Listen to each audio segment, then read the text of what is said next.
Siamo a Crocetta del Montello con Claudia Forlin, produttrice di patate del Montello, che in questo habitat hanno trovato veramente un luogo ideale dove attecchire. Claudia, mi racconti la qualità di questa patata e perché qui cresce bene? Buongiorno, grazie per la vostra visita.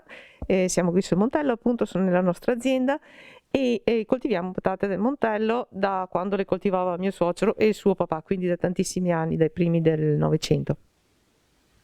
Le patate del Montello sono diventate del Montello perché sono comunque le varietà che si coltivano dappertutto, ma il terreno del Montello è particolarmente, diciamo, buono per le patate.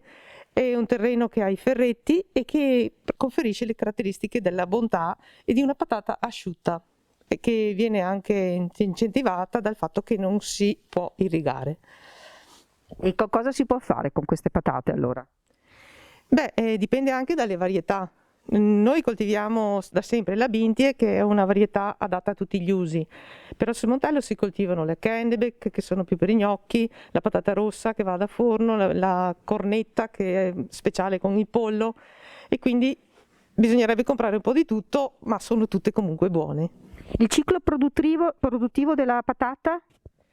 Allora, la patata si semina a marzo, se guardiamo la tradizione nella luna calante di marzo, e va poi coltivata, sarchiata e la raccolta comincia, diciamo, verso luglio e per finire a settembre, diciamo, in concomitanza con la nostra mostra che facciamo ogni anno.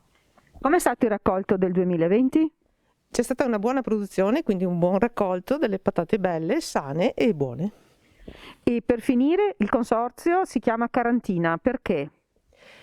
Il consorzio della patata del Montello Carantina deriva dall'associazione Patata del Montello che su richiesta appunto del Ministero dell'Agricoltura ha arricchito il suo nome con Carantina perché il Carant è il terreno rosso del Montello e quindi Carantina.